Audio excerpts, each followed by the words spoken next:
Queer-owned business shut down by employees for not being woke enough. And it couldn't have happened to a better business. Now, Mina's World, a cafe in Philadelphia that prided itself on being queer-owned, has officially closed its doors after a woke company or a woke employee revolt.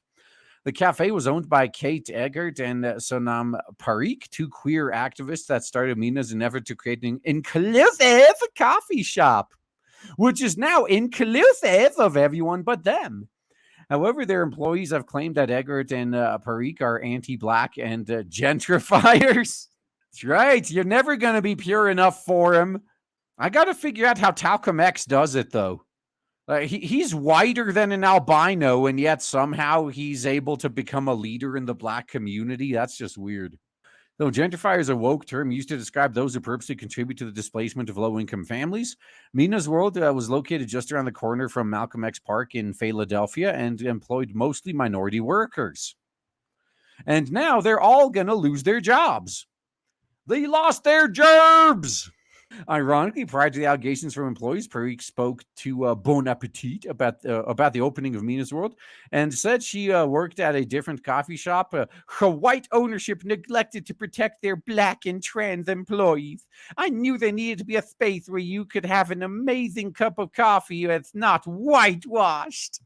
Well, now, I guess now you know better, right? Now, fast forward 2 years, and employees of Mina's World have put out a public statement where they claimed they were suffering from a plethora of systemic woes as a result of the alleged gentrification, including employer opposition and anti-blackness. You show them. This is what they fucking want. So they, I don't know, is this on Fakebook? I don't fucking know where this is from. Worker statement. The workers at Mina's World have long been in labor rights struggle with the owners Kate and Sonam for well over a year. We are facing systemic employer opposition, manipulation, abuse of power, exploitation, anti-blackness, ableism, hostility, and complete disregard for our livelihoods. You get them, girl. This is what they support. We have been navigating a radical accountability process with Kate and Sonam with the support and guidance of Black and Brown Workers Cooperative for the last few months. Oh, shit, man. If only they were a real business. This could have actually been solved relatively quickly, actually. But so did you guys see about I think it was a Universal Music Group or something?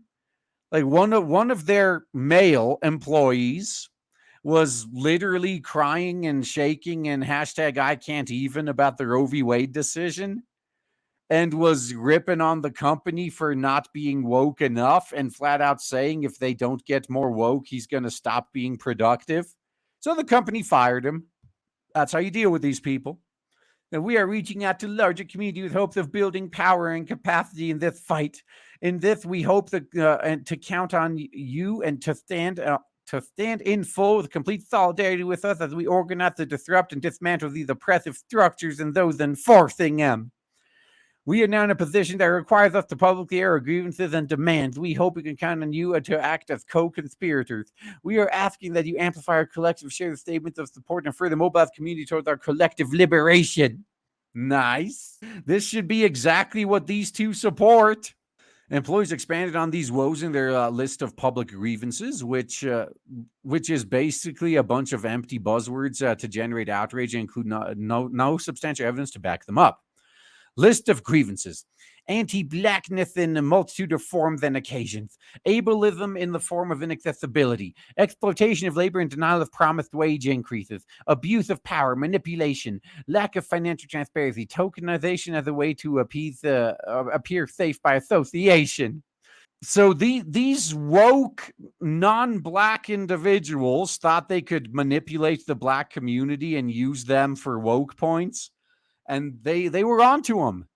As if it couldn't get any worse, they demanded the owners redistribute the business to them. List of demands: public acknowledgement and campaign for grievances and harm caused. Immediate payment to staff that have had payment withheld, including back pay. Oh, if that was going on, that's a legit complaint. Owners redistribute business and begin the process of transforming a business into a cooperative.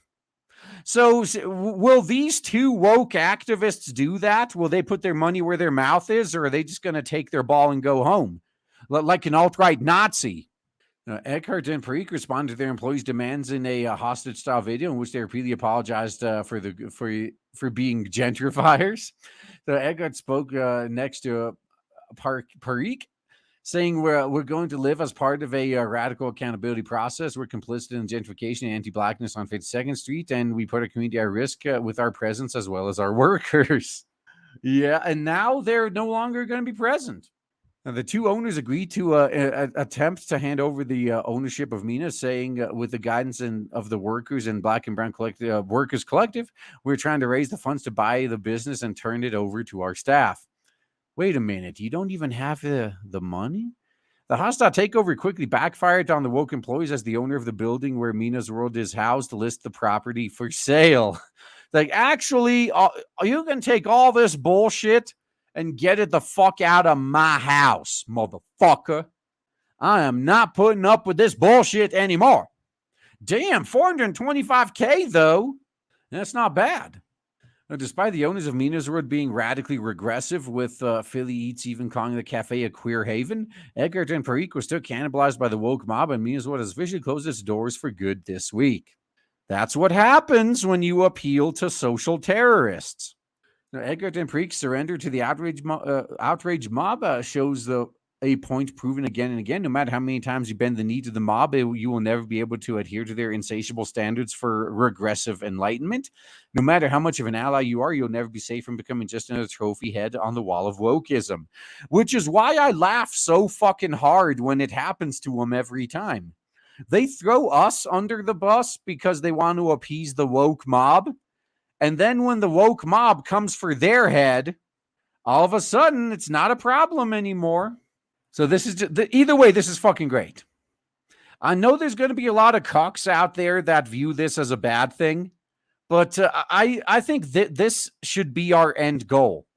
Get them to eat each other.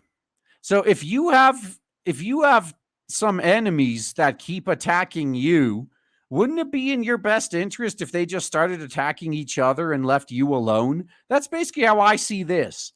Because every time the woke cancel their own, not only are they not canceling me, but they also take down one of their own that then can't cancel you anymore. Everybody wins.